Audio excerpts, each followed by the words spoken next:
안녕하십니까. 6주차 특수학교육 개론 제6장 지적장애아동 교육을 공부하도록 하겠습니다. 목차를 우선 보면 지적장애의 정의, 지적장애의 분류, 지적장애 원 및 출현율, 지적장애 아동의 판별 및 검사, 지적장애 아동의 특성, 지적장애 아동의 통합교육과 사례, 지적장애 아동의 특수교육과 사례 순으로 단계적으로 보겠습니다. 먼저 지적장애 정의를 보면 장애인 등에 대한 특수교법에서 장애인을 지적기능과 적응행동상의 어려움이 존재하여 교육적 성취에 어려움이 있는 사람으로 장애인을 정의하고 있습니다.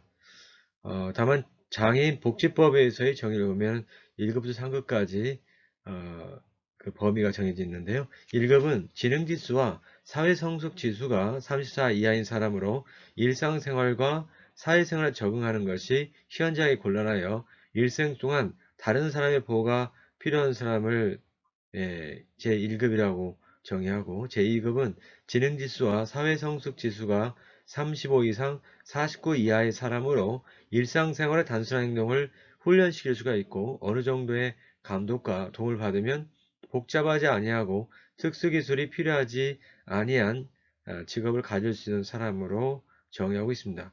세 번째, 제3급은 지능지수와 사회성숙지수가 50 이상 70 이하인 사람으로서 교육을 통한 사회적, 직업적 재활이 가능한 사람을 그 범위로 설정하고 있습니다.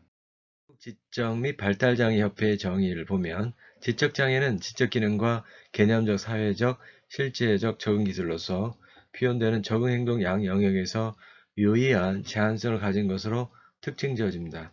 이 장애는 18세 이전에 시작됩니다.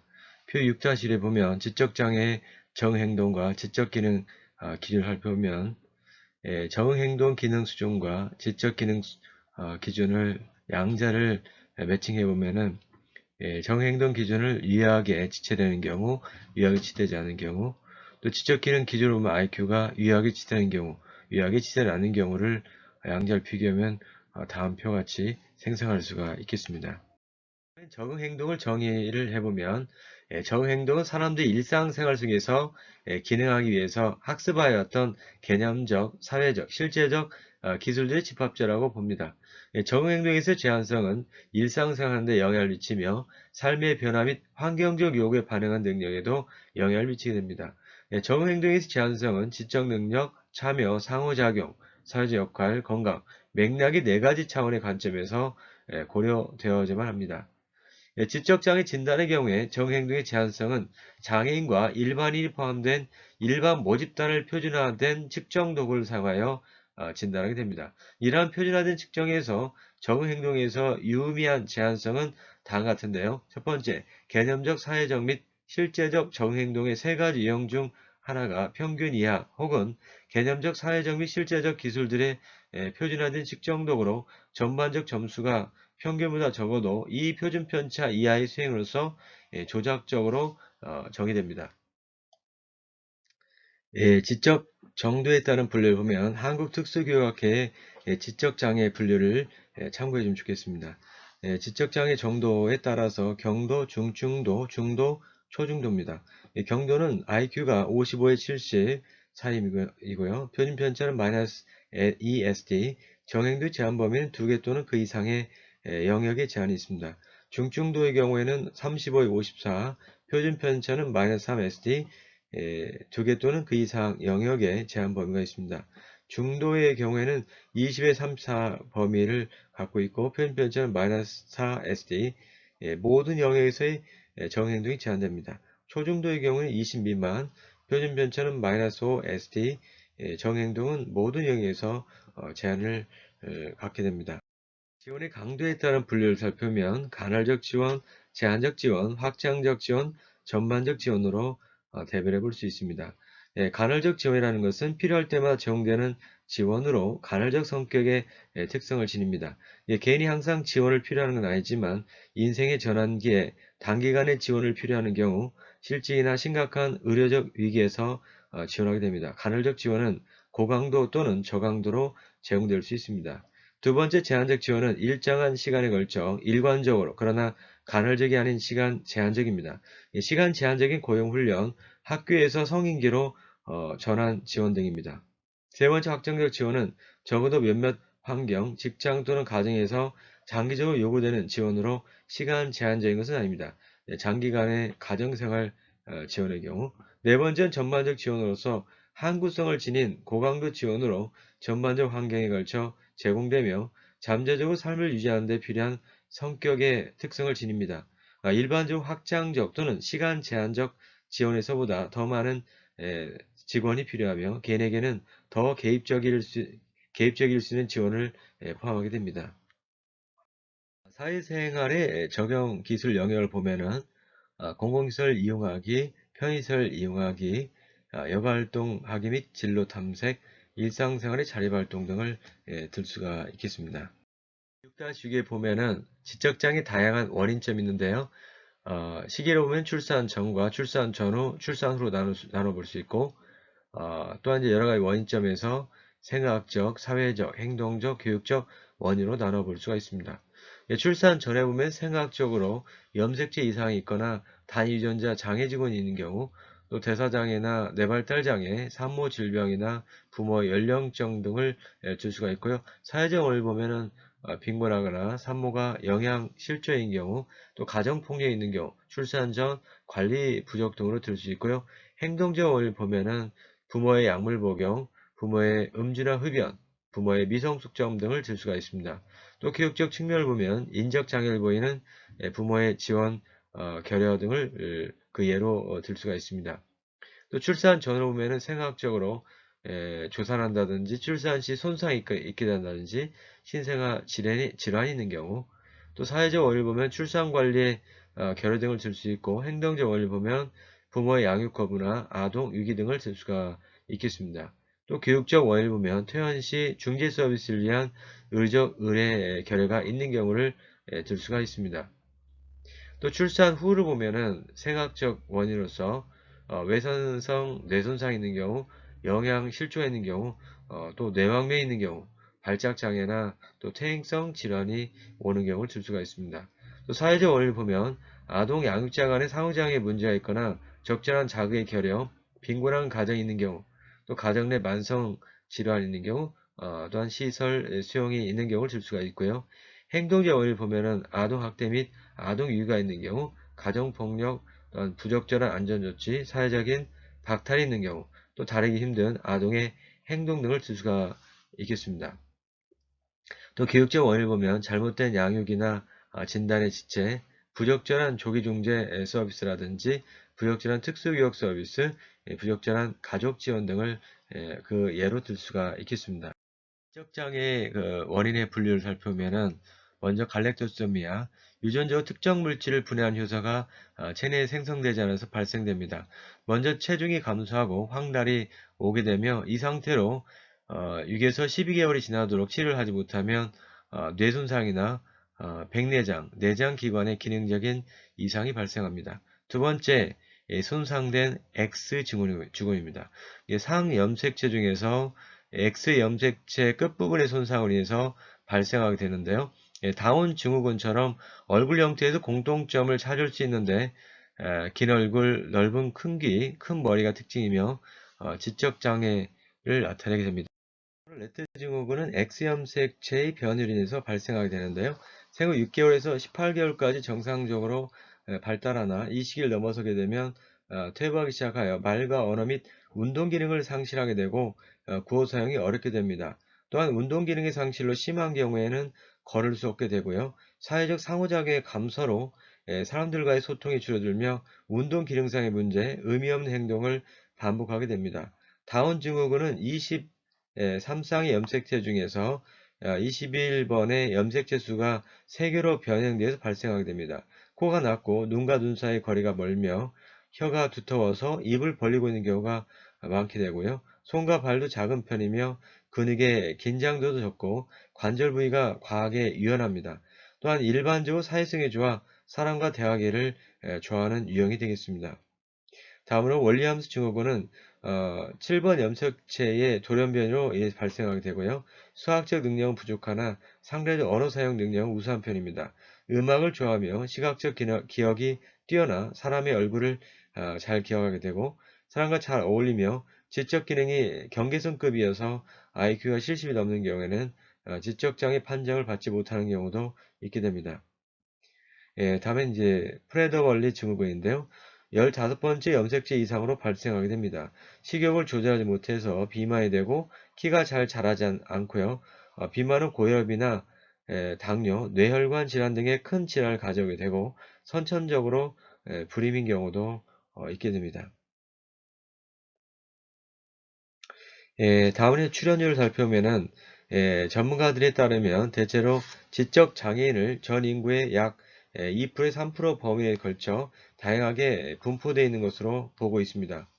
예, 지적 측정을 위한 도구로서 마이너스 2 표준 편차 절선은 70이기 때문에 0에서 70 이하까지를 지적 장애 판별의 범위로 볼 때 이론상으로는 그 비율이 2.27%가 됩니다. 최근의 조사 결과인 국립특수교육원은 전체 특수교육 대상자를 87,950명을 추정하고 그중 지적장애아로 판별된 아동은 47,258명으로 53.7%를 나타난다고 하고 있습니다. 지적장애 아동의 판별 및 검사 부분인데요. 먼저 지적능력 검사입니다. 한국 웩슬러 아동지능 검사는 만 6세 0개월에서 만 16세 12개월까지 아동을 대상으로 인지적 능력을 측정하기 위한 개별 검사 도구가 되겠습니다.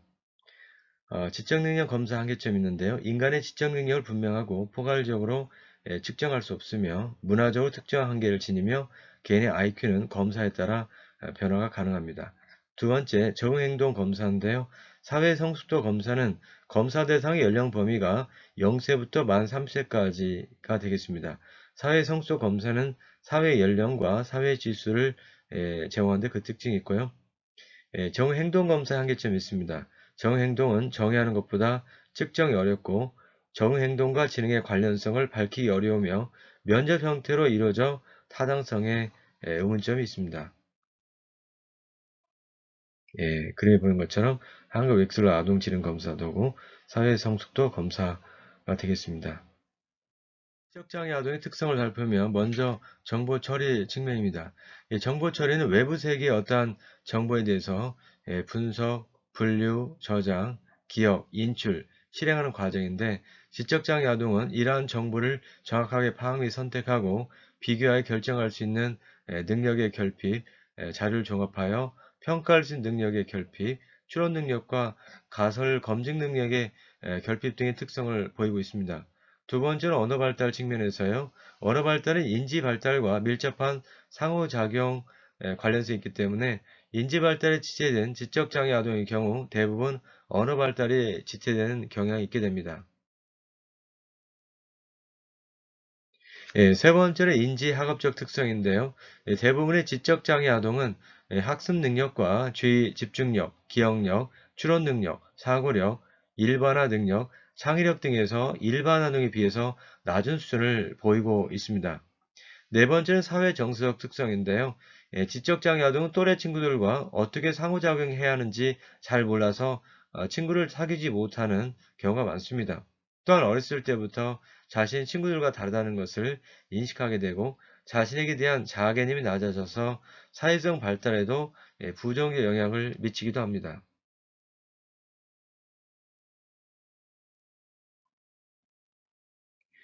여섯 번째 지적장애 아동의 통합교육화 그 케이스를 살펴보면 일반적인 그 지침을 보면은 아동이 반에 들어오기 전에 일반 아동에게 적절한 오리엔테이션을 통한 또래 사이에서 지적장애 아동이 소외되지 않고 잘 수용될 수 있는 활동을 하게 됩니다. 두 번째, 장애에 대한 지식을 갖추고 모의장애 체험이나 장애인 초청 또는 특수학급 견학 등을 통해서 장애를 접할 수 있는 활동을 하게 됩니다. 세 번째는 지적장애 아동이 학습에 들어온 후에는 또래와의 상호작용이 증진될 수 있도록 하게 됩니다. 따라서 또래 교수에서 협력학습으로 또한 학습 환경 조성을 통해서 참여 기회가 높아지고 자기 효능감이 높아지는 이런 단계를 거치게 됩니다. 네 번째 지적장애 아동은 일반 교육과정 이외에도 장애 정도와 특성에 따라서 기능적 학업 교과를 학습하거나 일반적인 학습 준비 기술의 습득에 중점을 두기도 합니다. 다섯 번째는 지적장애 아동이 통합교육에서 교사의 역할과 태도는 매우 중요하다고 생각합니다. 교과 지도 측면에서 보면요. 지적장애 아동이 통합된 수업 장면에서 교과 수업을 지도할 때는 지적장애 아동의 참여 기회를 많이 가질 수 있도록 수업 성취도의 난이도 조정을 통한 교수적 수정과 또래 친구들의 도움 그리고 교사의 세심한 배려와 격려의 지지가 필요합니다. 세 번째, 지적장애 아동을 위한 교수 방법으로서 경도의 지적장애 아동을 위한 교수 과정의 절차는 일반형, 수정형, 대안형의 세 가지로 구분할 수가 있게 됩니다. 다음 그림 보는 것처럼 특수학급과 통합급에서 교사 간 검토와 협의 과정을 거쳐서 1단계는 환경 조정, 2단계 내용 수정, 3단계 내용 개발, 그래서 일반형과 수정형과 대안형으로 구분해 볼 수가 있겠습니다. 실제적으로 통합교육 사례를 살펴보시면 첫 번째 사례입니다.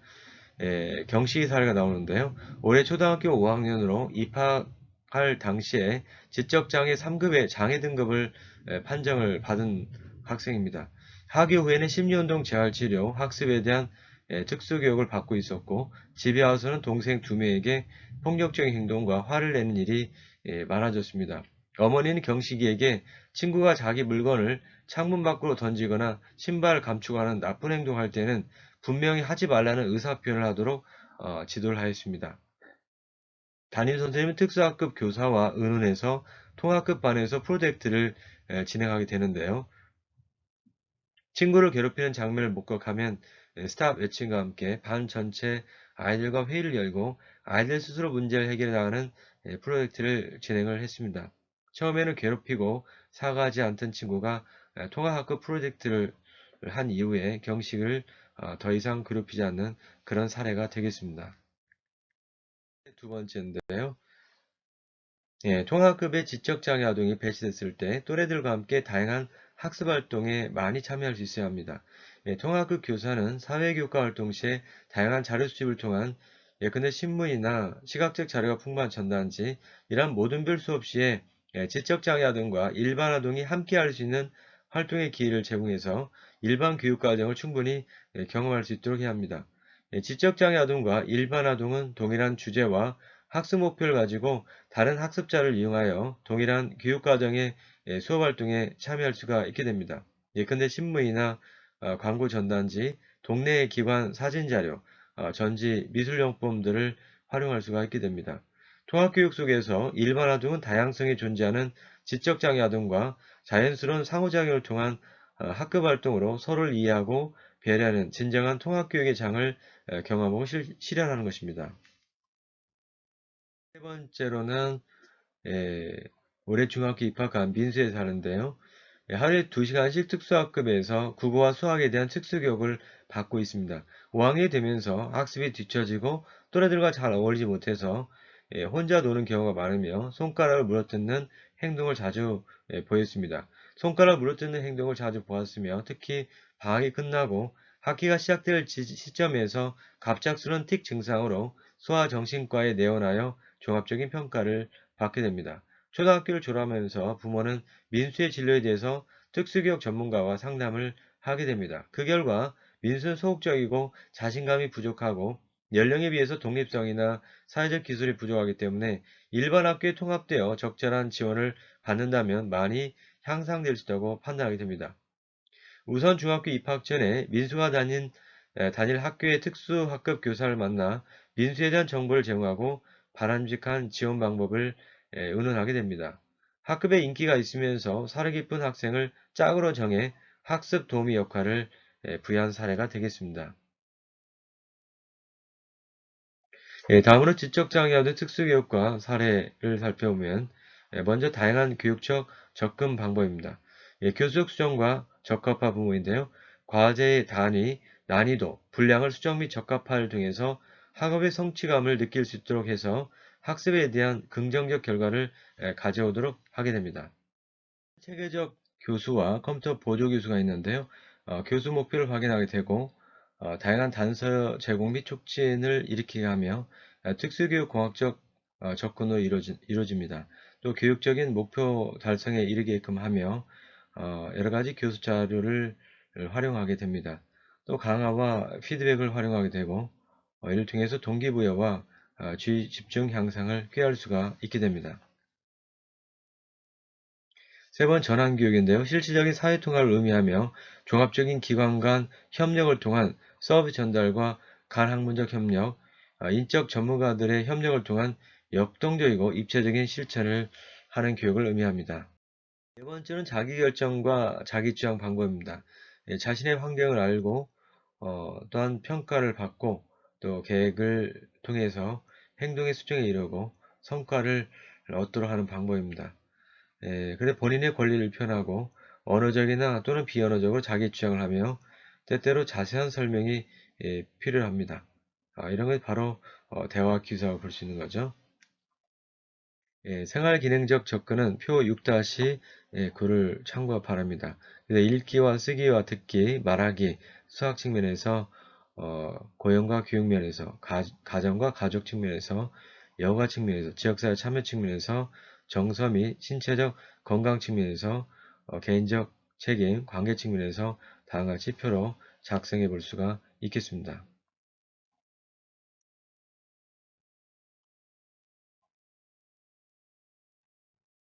네, 장애아동의 학교폭력 예방교육 및 사례를 살펴보면요. 학교폭력 예방 및 대책에 관한 법률 2조에 따르면 학교폭력이란 학교 내외에서 학생을 대상으로 발생한 상해, 폭행, 감금, 협박, 약취 유인, 명예훼손, 모욕, 공갈, 강요, 강제적인 심부름 및 성폭력, 따돌림, 사이버 따돌림, 정보통신망을 이용한 음란, 폭력 정보 등에 의해서 신체, 정신 또는 재산상의 피해를 수반하는 행위를 의미합니다.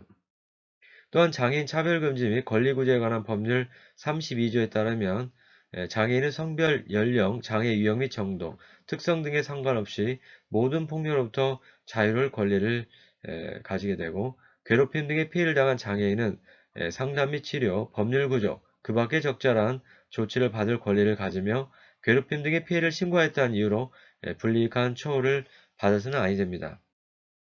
이어서 보시면요. 누군 장애를 이유로 학교, 시설, 직장, 지역사회 등에서 장애인 또는 장애인 관련자에게 집단 따돌림을 가하거나 모욕감을 주거나 비하를 유발하는 언어적 표현이나 행동을 해서는 안 됩니다. 누구든지 장애를 이유로 사적인 공간, 가정, 시설, 직장, 지역사회 등에서 장애인 또는 장애인 관련자에게 유기, 학대, 금전적 착취를 해서는 안 됩니다. 또한 누구든 장애인의 성적 자기결정권을 침해하거나 수치심을 자극하는 언어 표현, 희롱, 장애 상태를 이용한 추행 및 강간 등을 행해서는 아니 됩니다. 또한 국가 및 지방자치단체는 장애에 대한 괴롭힘 등을 근절하기 위한 인식 개선 및 괴롭힘 등 방지 교육을 실시하고 적절한 시행을 강구를 해야 합니다. 다음에는 이제 학교 폭력 관련 사례를 간단히 살펴보시면요. 2014년 5월 경기도 용인시의 중학교에 일어난 지적장애 학생 담배빵 사건입니다. 이에 대해서 관할 교육장이 학교 폭력이 일어난 사실 자체를 부인해서 논란이 됐는데요. 지적장애 2급인 당시의 16세 김군의 가족은 김군의 허리에 붉은색 동그란 상처가 있는 걸 발견하고 병원에 데려가서 진찰을 해보니 담배로 지짐을 당한 것 같다는 그런 말을 듣게 됩니다. 가족들이 어느 장에 있는 김군과 필담을 통해서 이야기를 나눈 결과 김군은 화장실, 산, 담배라는 글자를 적어냈고 가족들은 학교 폭력을 당했다고 확신을 하게 됩니다. 이에 가족들은 김군이 가해자로 지목한 학생들에 대한 고소장을 제출하고 학교 측에 조치를 요구를 했습니다. 그러나 학교와 교육청 등은 가해자 처벌 등의 미온적인 태도를 보여서 가족들의 분노를 산 그런 사례가 되겠습니다. 여러분 수고 많으셨습니다.